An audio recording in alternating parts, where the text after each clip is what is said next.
3. ഭാവി നിങ്ങൾക്കാണ് മക്കളെ. ഉപ്പയുടെ ആസ്മരോഗം ദിനംപ്രതി വർദ്ധിച്ചുകൊണ്ടിരുന്നു. നാട്ടിലെ സർക്കാർ ആശുപത്രിയിലും കോഴിക്കോട് മെഡിക്കൽ കോളേജിലുമായി ചികിത്സ തുടർന്നു. 1979 ഞാൻ 10ാം തരം പരീക്ഷയ്ക്ക് പുറപ്പെട്ടത് കൊണ്ടോട്ടി സർക്കാർ ആശുപത്രിയിലെ ജനറൽ വാർഡിലെ ഉപ്പയുടെ കട്ടിലിന് ചുവട്ടിൽ നിന്നാണ്. എൻ്റെ താഴെ 2 ചെറിയ മക്കൾ കൂടിയുള്ളതിനാൽ രാത്രികാലങ്ങളിൽ ഉമ്മാക്ക് ആശുപത്രിയിൽ നിൽക്കാൻ കഴിയുമായിരുന്നില്ല. പകൽ ഉമ്മയാണ് ഉപ്പാക്ക് കൂട്ടുണ്ടായിരുന്നത്. ആവശ്യത്തിന് മരുന്നും ആഹാരവും കിട്ടാതെ ശ്വാസം മുട്ടുന്ന പിടച്ചിലുകൾക്കിടയിലും എന്നെയും അനുജനെയും ചേർത്ത് പിടിച്ച് ഉപ്പ പറയുമായിരുന്നു, നിങ്ങൾക്ക് നല്ല ഭാവി ഉണ്ടാകും മക്കളെ. കൊണ്ടോട്ടി പഴയങ്ങാടിയിലാണ് എൻ്റെ ഉപ്പ മച്ചിങ്ങലകത്ത് മുഹമ്മദ് എന്നവരുടെ ജനനം. ഉമ്മ അമ്പലങ്ങാടൻ കതിയുമ്മക്കുട്ടി. ഉപ്പ ജന്മനാ അനാഥനാണ്. ജനനത്തിന് 6 മാസം മുമ്പേ വല്യുപ്പ മരിച്ചു. അതോടെ ഉപ്പാക്ക് വല്യപ്പയുടെ കുടുംബവുമായുള്ള ബന്ധം അറ്റുപോയി. ഉപ്പാക്ക് 6 വയസ്സുള്ളപ്പോൾ ഉപ്പയുടെ ഉമ്മയെ പുനർവിവാഹം ചെയ്തയച്ചു. ഉപ്പ പിന്നീട് വളർന്നത് ഉപ്പയുടെ വല്യമ്മയുടെ സംരക്ഷണത്തിലാണ്. ഉപ്പാക്ക് ഉയർന്ന വിദ്യാഭ്യാസമോ കാര്യമായ സാമ്പത്തിക ശേഷിയോ ഉണ്ടായിരുന്നില്ല. എങ്കിലും വിശ്വാസരംഗത്ത് നല്ല കാഴ്ചപ്പാടോടെ ജീവിച്ചുകൊണ്ട് രാഷ്ട്രീയ സാമൂഹ്യ രംഗങ്ങളിൽ മൂല്യാധിഷ്ഠിത നിസ്വാർത്ഥ സേവനമനുഷ്ഠിച്ചു.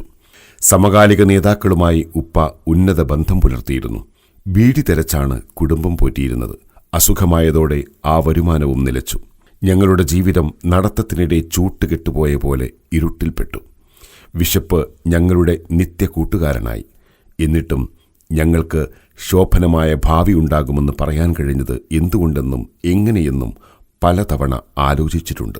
16 വയസ്സുവരെ മാത്രം ഉപ്പയോടൊപ്പം കഴിയാനായിരുന്നു അള്ളാഹുവിൻ്റെ നിശ്ചയം. ഒട്ടും പ്രതീക്ഷിക്കാത്ത സമയത്ത് പറക്കമുറ്റാത്ത 3 മക്കളെയും ഉമ്മയെയും തനിച്ചാക്കി ഞങ്ങൾക്ക് പൂതി തീരുവോളം കാണാനോ അധ്വാനിച്ചു കൊണ്ടുവന്നുകൊടുത്ത് സന്തോഷിപ്പിക്കാനോ കാത്തിരിക്കാതെ 49ാം വയസ്സിൽ പള്ളിപ്പറമ്പിലെ 6 അടി മണ്ണിലേക്ക് ഉപ്പ യാത്രയായി.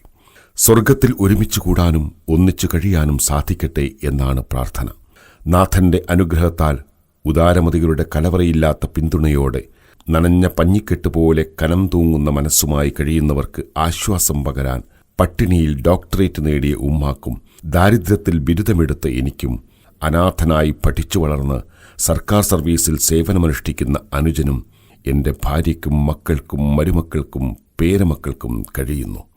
അതിനായി രാപ്പകൽ ഭേദമെന്നെ ബിസ്മിക്കൊപ്പം പ്രവർത്തിക്കുമ്പോൾ ഭാവി നിങ്ങൾക്കാണ് മക്കളെ എന്ന് ഉപ്പ പറഞ്ഞതിൻ്റെ പൊരുൾ നന്നായി മനസ്സിലാകുന്നു. നബി സല്ലല്ലാഹു അലൈഹി വസല്ലമ പറഞ്ഞു, 3 പ്രാർത്ഥനകൾ നിസ്സംശയം ഉത്തരം നൽകപ്പെടുന്നവയാണ്. പിതാവിൻ്റെ പ്രാർത്ഥന, യാത്രക്കാരൻ്റെ പ്രാർത്ഥന, മർദ്ദിതൻ്റെ പ്രാർത്ഥന. അഹമ്മദ് അബൂ ദാവൂദ്.